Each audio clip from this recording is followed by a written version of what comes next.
Okay, good afternoon, everybody.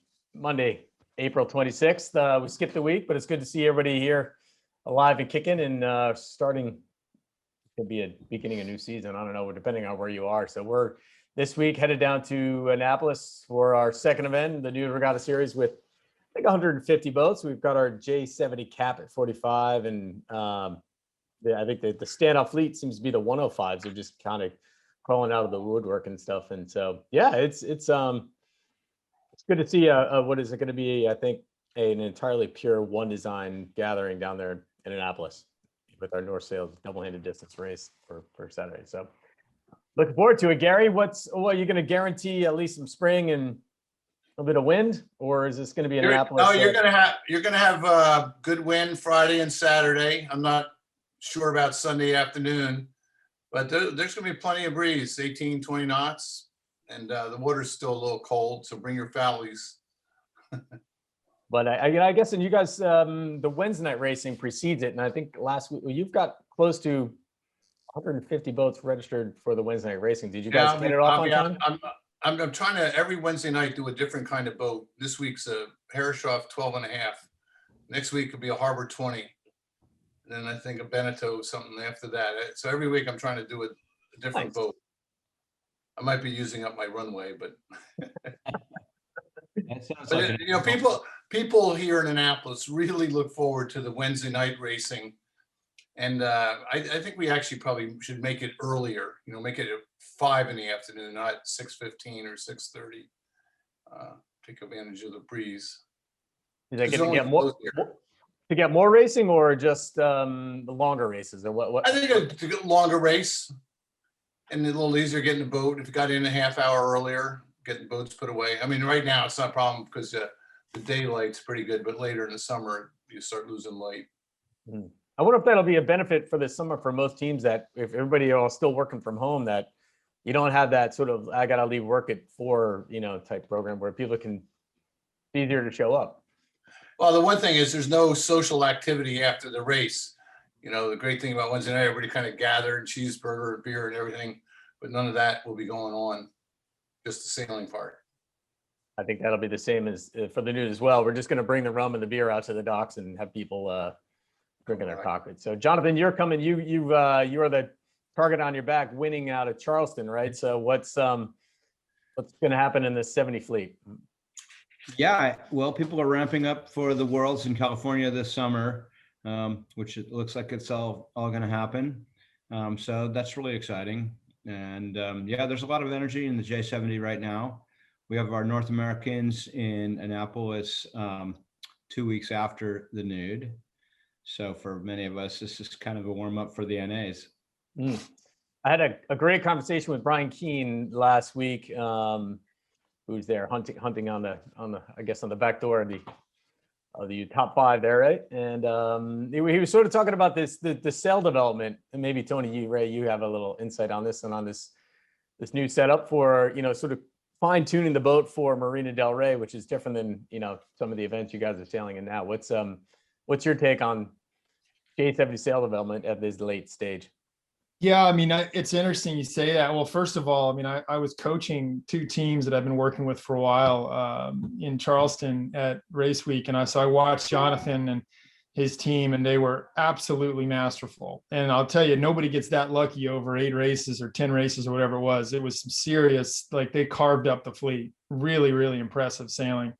As far as the sail development, there's little bits and pieces, it's a J70. They're pretty simple triangles, but there's a lot of thinking about the details of the breeze and Marina Del Rey and what happens at the top of the beat versus the bottom and what do you set up for. So there's some cool things happening. Yeah.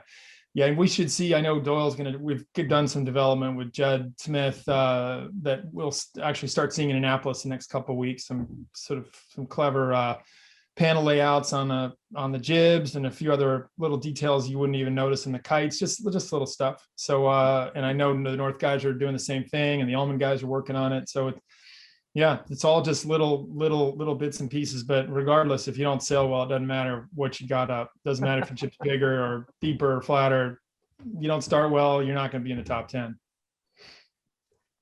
Is that, so the north is, I'm understanding the J2 plus, what are you guys calling yours then? What's this? Oh, that's still like a skunk works project. Yeah, I'm not at liberty to actually give you the code words yet. Oh, yeah, copy that. In front of it.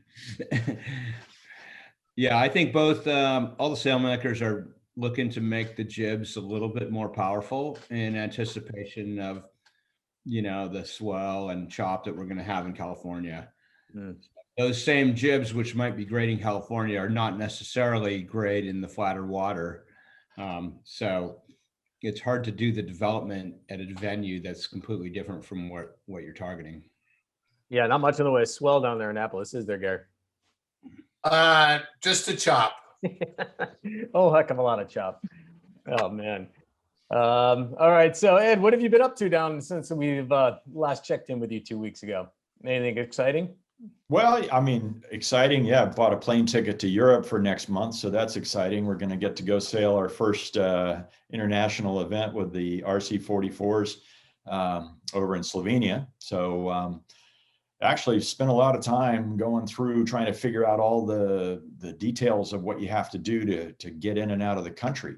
And the class has done a nice job of sorting a lot of that stuff out for you, but you still have to do your individual setup to make sure that you're good coming back to your own country and things like that. So it's going to be interesting. It's going to be different. It won't be the same travel experience that we've had in the past years. So I'm interested to see how that's going to go. But other than that, it's been, I didn't get to sail my model boats this weekend at all because my kids just pushed me right out of the way and took them over.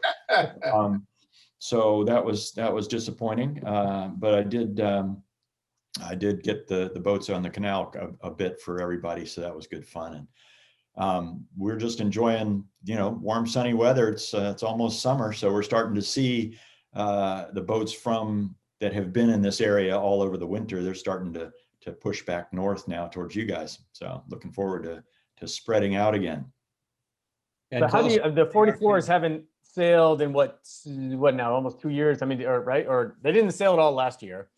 How do you take this group? I'm assuming there's some regulars, maybe a couple new faces, and like get everybody on the same page before you show up, in the venue. Have you done some Zooms and looked through the how-tos on the boat? Yeah, I mean, the team that we have has been basically together for 6 years. I'm the new guy, and I've been there for 3 years. So I don't think we'll have a lot of trouble, remembering our boat handling and things like that. But it's obviously making everything smooth and just getting your timing good for starts and all your maneuvers. That's the part that's going to be interesting and we have to practice. We will be sailing in a place that's notorious for softer breezes, so that's at least helpful. Although it can get windy, it's that time of year where you can have a cold front go through and it can get pretty windy. So we'll see. But yeah, the last time that this team that I'm on, that we were on the boat, was actually March 11th last year, and that was the day when everything started shutting down. I flew back to the States on March 12th, and that was the day that the announcement had come from the administration that the European, they were closing the border to European travel. So it was the last day of the plane being full, coming from Europe to the US. And, none of us have been together since. However, we've all been on the boats here and there. Those guys are, the team that makes up Peninsula is primarily Spanish. There's a couple of Italians, but they've been doing, J70, Meldridge 20, J80, sailing. They've been out, we just haven't been together. Is the format the same with the owner driver and, or have they mixed it up this year in any way? No, it's the same group and it's the same format. The owners drive, and I tell you, our owner, John Bassadone, he is so excited to get back on the water. I mean, we all are, but he is like the most energetic I've ever seen him about wanting to help. We got to go sailing. Let's get out there. And that's exciting to see. And I know that the event has been, you know, we've had a couple of almost events that got pushed off again and got canceled again. And the event is being very cautious about making sure that we do this right so that, you know, we can continue on in the future. So it's going to be a very different thing there. As you guys just said, the social side won't be there like it was. We all have to stay in the same hotel. We all have to just go to the boats and go sailing. There's no meetings. There's no, you know, after racing beer at the dock or anything, just to make sure that this is all safe and that people are comfortable. Protests done virtually? Protests are always done on the water. That's you know, that's with on the water umpires. But you mentioned that, and it was actually something that caught my attention from this weekend with the GP event out in Bermuda, that they had umpires that were umpiring from Europe, umpiring the racing in Bermuda virtually. And, you know, while that may be a tremendous step forward in technology, it's an interesting argument because as all of us on this call have had before, you want to be able to talk to the umpires between races or at the dock afterwards and say, hey, you know, that felt a little closer than you guys might have thought, or what were you seeing in that situation exactly? And, you know, they need to be there feeling the atmosphere. And it makes me nervous that you know, they're coming up with ways to have the umpires not even be on site. So anyway, it's going to be interesting to see what happens with that. You're just going to have to call them on WhatsApp, Ed. It's free. Yeah, we're going to have a Zoom call for the entire race with everybody on board talking about what's coming up. No, I mean, it's interesting that they can do that. I'm not sure that it's good that they can do that. And so Slater, you can hear his voice just like you can the Cup. Is he in Europe as well? Well, I don't know. I would imagine that he got to Bermuda, but he could have been in New Zealand. I don't know. The whole TV process was all done out of London. And so I don't know how they did it. It was just interesting to me to see. I mean, I was seeing posts from some of the umpires who were in Europe saying, wow, first time for us to do this from our home, you know, and they've got all these big screens in the room and everything. And like I say, it's cool that we can do that, but I'm not sure it's good that we can do that. We you know, they've got to feel the atmosphere of what's happening on the race course, in my mind, to really get it right. You know, sometimes things can be really close and it's okay. And other times things can be really close and it's not. And so they have to see that, you know, how big is the chop? What's the maneuverability of the boats today compared to yesterday? You know, how are these teams behaving as they approach each other? And all these things are important to see. And if you're just looking at two dots coming together on a screen, you don't get that feeling. Yeah, we'll sort of go to who here watched it all weekend long. Well, clearly you did, Ed. Full panel, or the other people doing other things. It's a weekend, I know. No, I actually didn't watch it. I just saw those posts from the guys that were doing it. Oh, wow. All right. Well, it was, I will say, it was quite amazing. I'm going to share something that came from one of the teams here. Let's see if I can make this full screen. All right, you got the full screen there. So this really was the sort of highlight. I was watching with my 9-year-old, and even she got excited over this maneuver. But in case you didn't hear, you know, there was this was sort of this late attempted tack on Nathan Outeridge's part on port tack, and it did not go in. It did not end well. But here you go. We'll go for you. But also, it really drives home the insanity of how fast the tactics and the game is changing. The most important thing I'm seeing is a lot of the large spin advantage for sling speed. That sling speed, like 40 years ago, we can't perform so quickly. They've got to work together. Control with Australia at the moment. There's frustration from Ainsley there.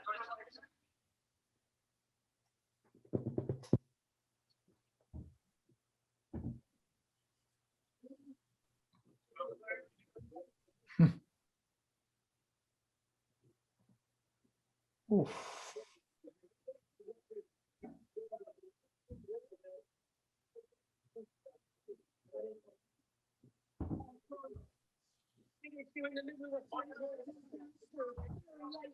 Oh my God. This is a big moment on board here. It's happening. Hopefully no one's hurt, but that was a big miss. These two boats are really stuck now, Freddie. Well, that looks a little untidy. Well, you'd have to say that it's pretty fair to be able to umpire that virtually. I think that was clear cut. Well, it was, I don't know if you've seen the footage, but the camera angle was pretty amazing from the front of the boat. That once that bow got into the shrouds, it just literally, I think, as Freddie Carr said, it was basically like a cheese wire going through the hull. It was crazy, but you could see it happening. But you can almost see it, from the helicopter view. Like, this would be like a pretty smart just duck and go. But it is amazing how in those 3-4 seconds that it went from clear across the marginal to no, and then oh shit, So, but it was pretty entertaining. And I will say that Vidhill is not on his normal form, and Peter Burling is like back in the fleet every race. So clearly those guys don't have the time in the boat, right? Or what? Something else is going on. But I think Reminds me of a J-boat incident about a year and a half ago. Which is another reminder that even the very best sailors in the world make mistakes. Yeah. Well said. Yeah. My son came home from racing this weekend in a local, bigger boat race where it was a pursuit race. So they all finished, chasing each other in it. And they finished at Davis Island Yacht Club off of breakwater. And then there's a good sized harbor after that you sail into. But it was really windy. I mean, it was blowing 20 plus when they finished. And he described to me several boats that had issues of crossing the finish line and then starting the process of getting all the sails down. And, and they ended up, a couple of them ended up in trouble inside the harbor. And, it's my comment back to him was, yeah, that really shows you how important it is to think to the next maneuver and be planning ahead for your group and not just finish and then say, okay, now what do we do? Because there wasn't time to do that. And here's another situation. I mean, these guys are going awfully fast and they're trying, you can hear the description of, if this happens, this is what we should be doing, which is all good stuff. But then that one boat came that was just a little bit no man's land. And it was unclear whether to go behind, tack, and then that hesitation got him in trouble. Well, if you didn't get to watch, it is great. Go to YouTube and you can kind of zip past through the 20-30 minutes between races and all the space. But it's just worth watching it. I wasn't sure how this first season was go, but it's there's a lot of unknowns and the racing happens fast. It's Dave, how do you compare it to the America's Cup, which we saw last month?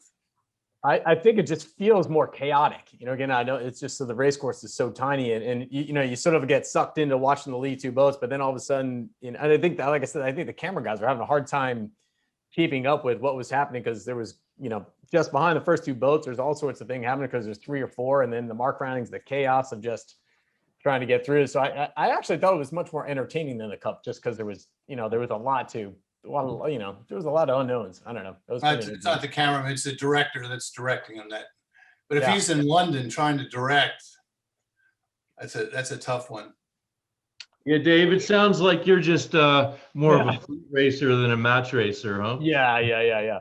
Well, that was kind of the one interesting thing that I didn't realize that they added this time was this third, last year it was the top 2 boats winning this match race for the final race, the kind of winner take all type thing. And then they added a third. So, yesterday you had this sort of character in the background looking to spoil while the 2 guys were trying to, play with each other. And at first I thought it's kind of an interesting little addition. But then, once the third place guy gets deep enough, he's just kind of, they're off camera anyway. But I think they got to that'd be my opinion, bring the match racing back to that last winner take all race. The third boat kind of makes it weird. Anybody else have an opinion on that? Well, that was the Elfstrom thing, wasn't it? The triple racing where only one boat scores the point and the other 2 are after him. so to speak. But it has to be close to make it worthwhile for the third boat to be in the hunt at all. But yeah, it is different. It's a great drill. If I'm sure, Ed, you've done this with classes and stuff when we were back in the days when we taught seminars and stuff. But the pig in the middle, where you do sort of it's really a team racing skill, but it teaches boat handling and racing rules and everything. Is the first place boat's goal is to get the second place boat back and the third place boat up. And as soon as you've established those positions, the game changes again. I like the 3-boat racing. All right, so we got a winner. But the crazy move, you got to go back and watch. It was the second day when it was Phil Robertson with the Spanish team. Tacking up the left boundary. He knew he had a duck coming out of the tack, and him running across the boat. He was like one leg over the side and basically sort of driving one leg out the boat and one on the wheel. Was able to do the barrel. It was like, oh man, it would have been really bad. But yeah, if you watch it closely, those guys, I think a couple times, quite a few of them missed the cockpit, which make you wonder, like, holy smokes, what would happen if one of those guys goes dangling off the side? But I guess yeah, well, we know because Frank Camas had that problem about 3-4 years ago, didn't he? And nearly lost his foot. But yeah. I'm a big fan of SailGP. I think it's pretty cool what they've been doing, and I like the one design aspect of it. I think they've really established themselves as the sort of the top pro circuit for that style of racing. Yeah. More races. That, to me, that's been the crazy thing, is the amount of investment and how much goes into the front side of it to just race for 2 days. One of them, which could get pitched, is like, man, you want to have more racing, but I suppose they can only handle so much. Well, the biggest risk there is that you don't end up with enough racing at all, because like they had in New York and I've forgotten where else, but where the weather doesn't cooperate, you don't get any racing in one day, or maybe even pushing into the second. And that's one of the nice things about having like a 4-day event instead of just 2. You're a lot more likely to get some good races in. Yeah. Now they've got those double rigs though, that you can make the mast either taller or shorter. So it actually has expanded the range of sailable conditions, down to like 4 or 5 knots and up to 25 knots. So the window of raceable conditions is bigger than it was last year with these new rigs. They were at the top of the wind yesterday, and it was pretty wild. It's just, anyway, so go watch it if you haven't seen it. So on to slower boats. Hey, I wanted to get back to you, Tony. You've been playing with IC37s. Were you down in St. Pete? I believe we might have missed. Or what's the deal with the 37 class? Are they gonna have a full bang up season? Yeah, well, so I wasn't in St. Pete. I was in the St. Pete of the North, which is American Yacht Club in Rye, New York. And we had a great weekend with the IC37s. Just now, we had 3 boats. We wasn't quite, trackers on board and, video footage and things like that. But it was, we weren't going 25 knots. But it was great. I mean, I grew up down that area, and American Yacht Club Spring Series is something I did when I was 12 years old for the first time, in the 80s, and they're still doing it. The fleet was pretty good. They probably had 60 boats or so, I think, 60 or 70 boats in all the different classes. They had some shorthanded classes. They had the J105s, they had J88s, the J44s there were 5 of those or 6 of those. So we were on one of 3 IC37s that joined the ORC fleet, and we did as sort of a training for the next weekend, which is I think it's the IC37 East Coast Championships, which is the second half of American Yacht Club Spring Series. So it was great to see. I mean, it was interesting because the ORC, it's always sort of be interesting to see how the IC37 rates as under ORC. And on paper, we didn't think it was going to be all that great for us. But in the end, I think the teams on the IC37s were probably just a little sharper racing wise than some of the boats that had just pulled the covers off and primed the motors up for the first time since September. And we're out there, sailing again. So we ended up having some great racing. I think it was the Swan 42 owned by a guy named David Fass won the weekend by a point over a Kerr 11.5, which is quite a well-sailed boat. And It's pretty cool, actually. David Fass was, he's a very successful guy in France, lives down in New York, but he was one of the first pro sailors in America. Back in the 80s, he was a bowman on Nirvana and Kealoha when he was a teenager. And actually one of my mentors when I was a kid. And so he's got his Swan 42. He's going to race everything in New England. And that was his first event, and he ended up winning. So maybe there was a mix of all kinds of the FAR 395s. There were 3 of the Oak Cliff FAR 40s. And anyway, it was really close, great sailing, and 14 boats in our ORC class. The yacht club did 7 races over 2 light air days. That was fantastic. The IC37 is going to be interesting this year because the class, has been a Corinthian class, obviously for the club, one design, but they've opened up for 1 pro on the boat. So I'm sailing with a guy named Peter McLennan. Boat's called Gamecock, and we've got a team of all basically kind of youth and young sailors, all in their kind of early 20s. So there's a lot of kind of, I'm sort of more of a player coach on board. We've got a lot of enthusiasm, and it's really fun, super fun group. So we're going to hopefully ramp up as the season goes on. And, we gave the old guys this weekend as Jay Cross and Steve Benjamin and Linda Lindquist was out there on the team, a fantastic squad on boats called Members Only. And we managed to tie with them and lost the tie breaks. It's great sailing. Oh, nice. And that's just with 3 of us within that ORC group. Next weekend, I think there's 6 boats. And then once we get to Newport for the real sort of early summer racing, we'll have, the club boats plus the privately owned fleet. I bet we end up with 20 plus boats, all one design. How do the club-owned boats match up against the privately owned? Are they about even, or the privately owned boats get?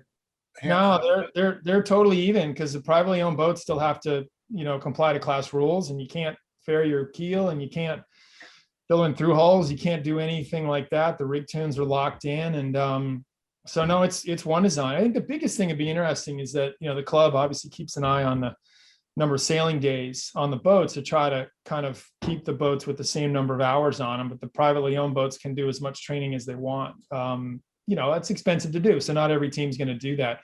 I think there's quite a lot of parity in the fleet, and sure, there's little details that people are learning when they sail the boats more, but on a 20 boat starting line of 37 footers, if your time and distance isn't good, you're not trimming really well in the moment, you're going to get spat out the back. So I think it's going to be quite a lot of parity in the fleet. Should be exciting.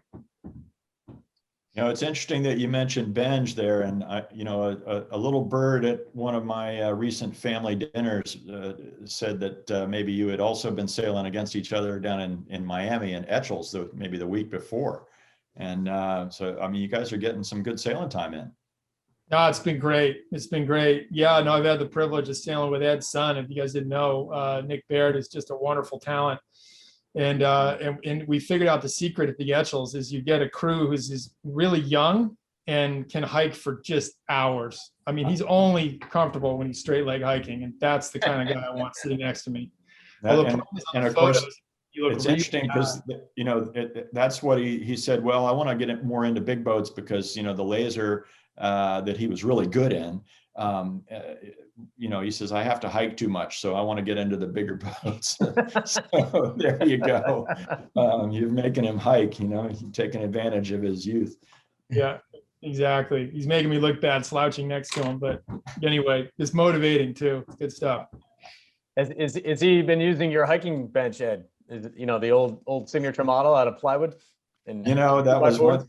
For me, I was really rebellious against things like that. I felt like if you couldn't go sailing, you needed to get stronger and better by being in the boat. And so I tried to do that. And lucky enough, being in Florida, that you can. But I never owned a hiking bench. Well, really nicely done. Jonathan, do you own one? I'm with Ed. Only time.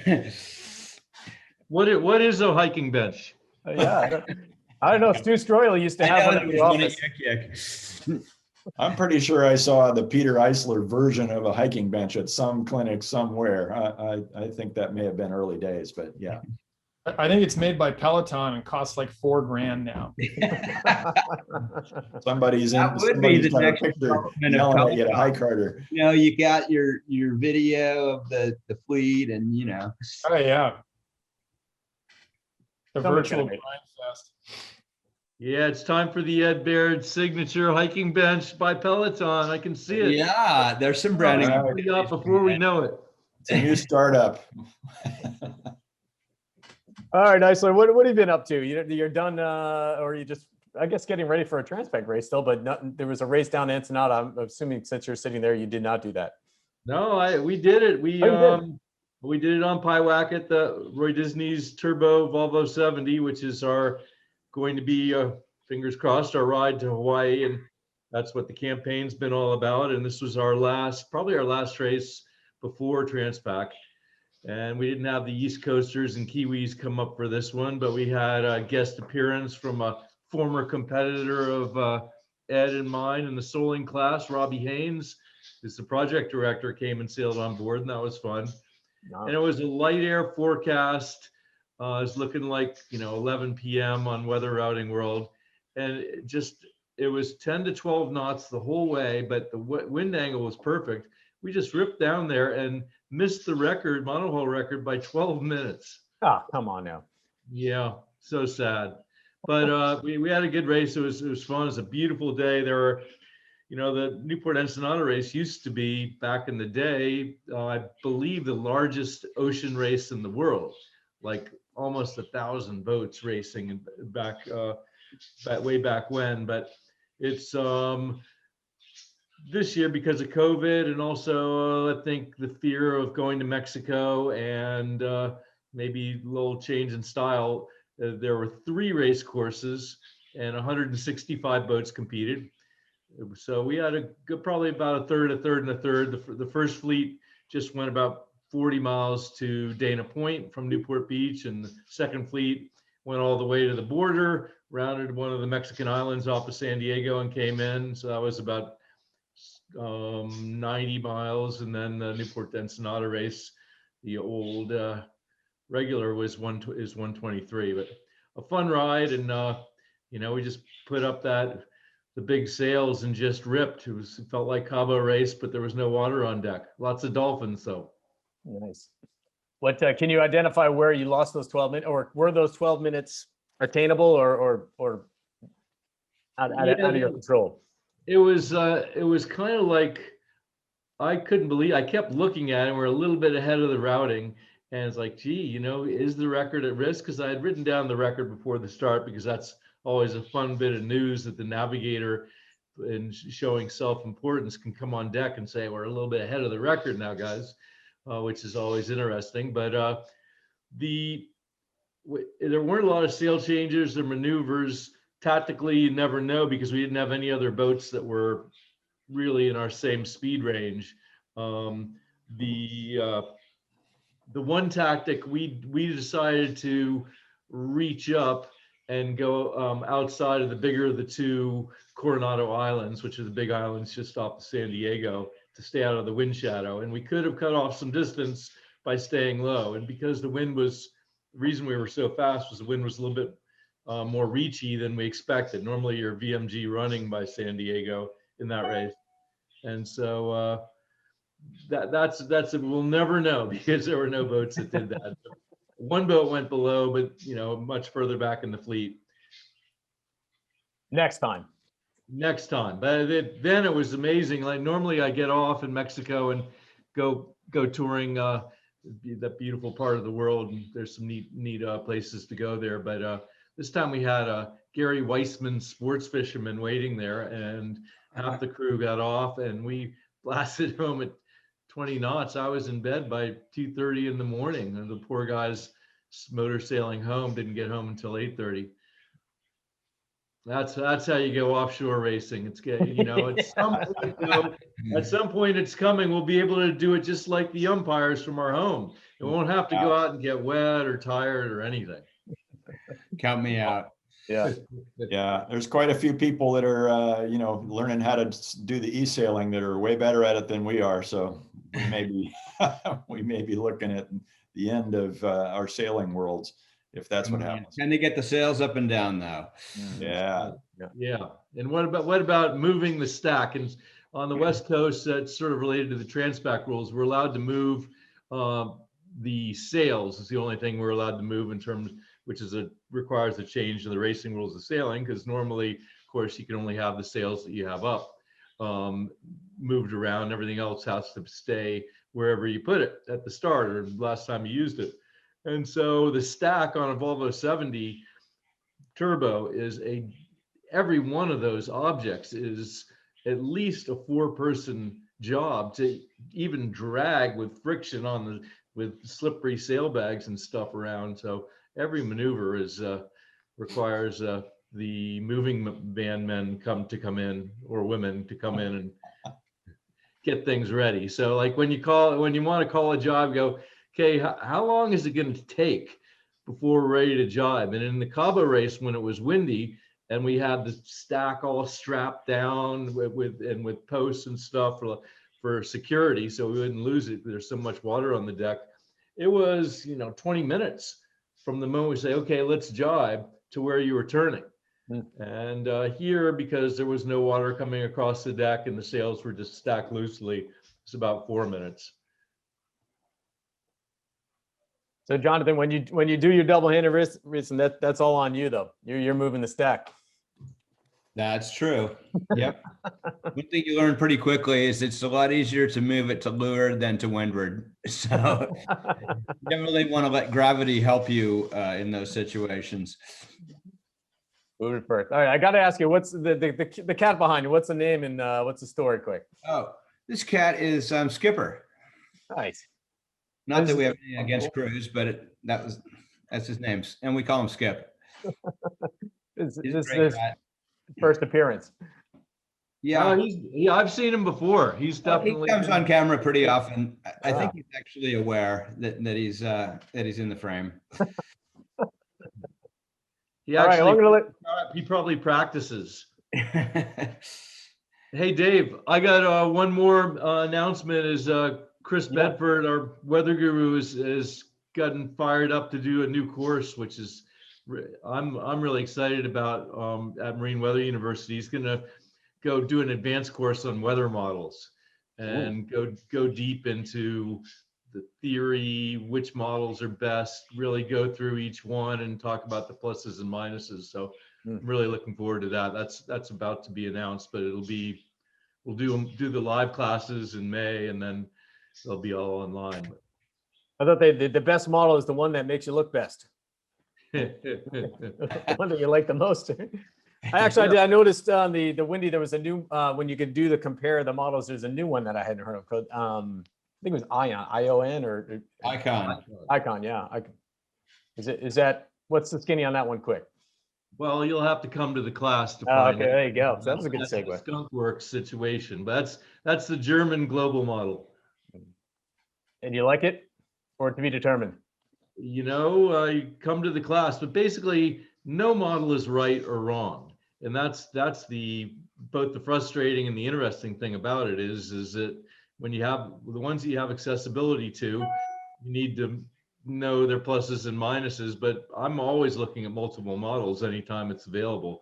Not necessarily the global models like the Icon if we're doing, a sea breeze related short day sail, but you can't get stuck with just one. Your app, you got to look at more than one if you want to really get the big picture, and then open your eyes and use your brain to kind of help vet it live, because you just close your eyes and follow any model and you're really limiting what you can do.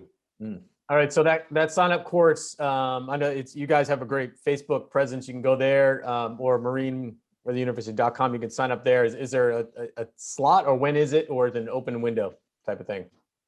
Well, all the courses ultimately get placed online, an open window, but we're going to do these 2 lectures. It's a 2-part course live in mid-May, and all the info is at marineweatheru.com, and the first 100 students get to come. It's always fun to be at the live show. Nice. All right. Just let the dead. You really noted. All right, and Tony, I meant to ask you, there was some rumors that there was some big hardware moving out of Newport. What's the deal with this, Wendy's big boat? Is it still here or is it left? Still here. Still here. All right. Is that going anywhere? There is great hope that that 86-footer, Botin 86, which is an incredible beast, is going to go on a ship in July to go to Europe to do the Maxi Worlds. And there's a few other boats here that are kind of waiting to see if the event happens, which at the moment looks good. Looks like it's on track in September in Sardinia. And I think there'll be a couple of Maxi 72s that are here, and they're actually going to do a little informal kind of a training race in, I think the end of May out here, sort of Newport to Block Island and back, and try to just keep busy sailing in May and June here, and then hopefully go on a ship. So that's the plan there. So between those big beasts sailing around and the rest of the sort of normal boats, we'll be populating our harbor very soon. I know the youth sailing's going. My daughter's races for the high school here, and she's going sailing this afternoon. And so it's starting to happen. It's on. All right. Here. All right. Well, we're going to look for the big gear out playing pretty soon. Thanks, everybody. Well, next time we'll be in Annapolis. So I think we'll probably hold off next week because we're traveling back on Monday, but so we'll check in after that. But Gary, we'll see you there. Jonathan, we'll see you there. Everybody else, Forward to it. see you next week. Okay. Great to see you guys. Bye, everyone. All right. Thanks, Dave. See ya. See ya.